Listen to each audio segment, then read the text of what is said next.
Hay una escena que seguro que nos suena a todos, la de una consulta médica con un paciente que tiene síntomas muy reales, que no se van, pero que no encajan en ninguna enfermedad clara.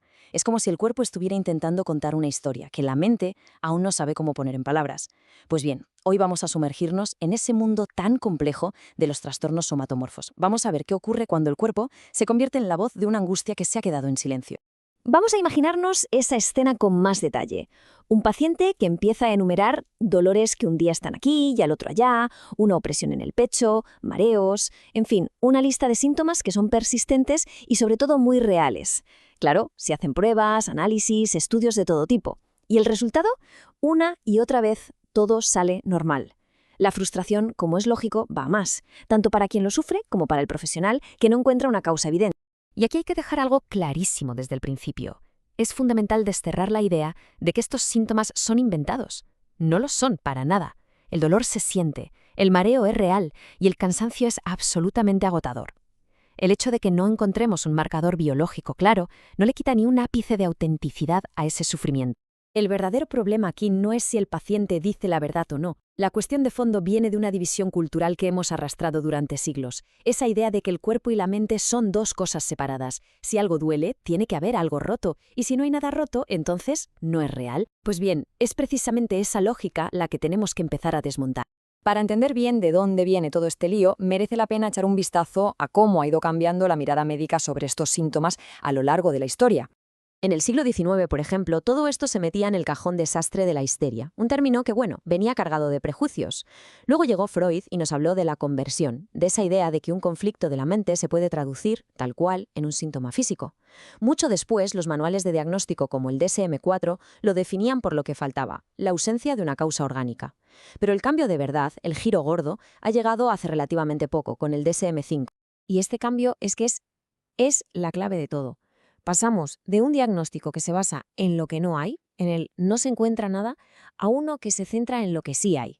La pregunta ya no es si existe una lesión. La pregunta es cómo vive la persona ese síntoma, toda la preocupación que le genera, cómo interfiere en su día a día, la carga emocional que soporta. Todo eso se convierte por fin en el centro del diagnóstico. Y esto nos lleva a una idea que es casi revolucionaria para nuestra forma de entender la salud. Un cuerpo no necesita estar físicamente roto para estar enfermo. El sufrimiento, la incapacidad para funcionar, el malestar, también son formas de enfermar. La experiencia que cuenta el paciente es en sí misma una prueba. Vale, ya hemos dejado claro que los síntomas son reales. La siguiente pregunta es inevitable. ¿Y por qué aparecen? Bueno, aquí es donde la biología se da la mano con la biografía y el cuerpo empieza a conectar con nuestra historia de vida.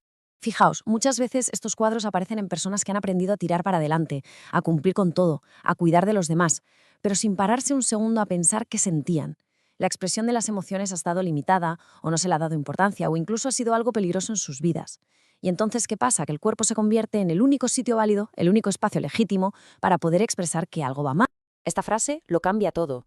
El síntoma no es un engaño para manipular a nadie, es un intento del sistema de nuestra psique para comunicar algo. Es una forma de pedir ayuda cuando no se tienen las palabras, una manera de decir, oye, que algo no va bien. Y que nadie piense que esto es solo una metáfora poética o algo psicológico. No, no. La neurociencia moderna nos está enseñando el puente biológico que une la experiencia con el síntoma. El estrés crónico, el malestar emocional, todo eso deja huellas físicas, medibles en nuestro sistema nervioso. Vamos a seguir esta ruta. Un estrés que se alarga en el tiempo mantiene nuestro sistema de alerta activado constantemente. Esto nos lleva a lo que los expertos llaman sensibilización central. En palabras sencillas, los circuitos del dolor en nuestro cerebro se vuelven hipersensibles y de repente estímulos que antes eran neutros ahora se perciben como dolorosos. Insisto, no es algo imaginario, es la propia fisiología del malestar que se ha instalado en el cuerpo.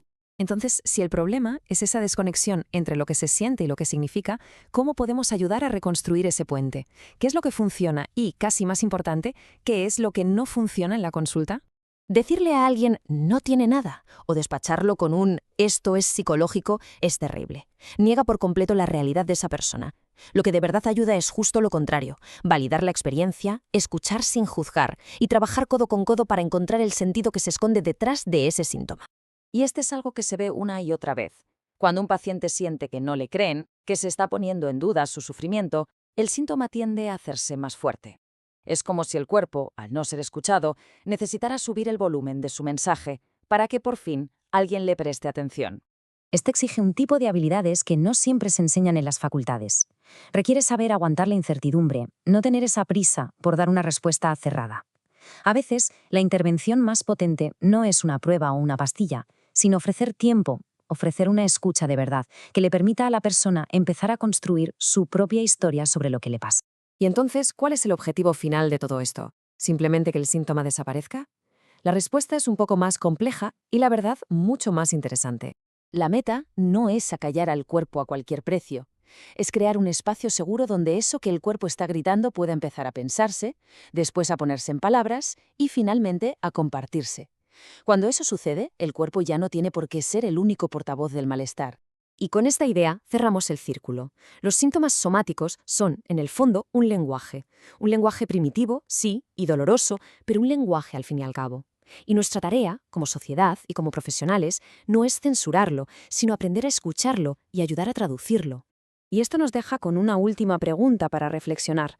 Con esta prisa que llevamos por encontrar una solución rápida, por poner una etiqueta y dar un tratamiento, ¿qué historias personales, qué conflictos silenciados nos estamos dejando por el camino? Quizás el primer paso para la curación no sea eliminar el síntoma, sino atreverse a escuchar de verdad lo que nos está intentando decir.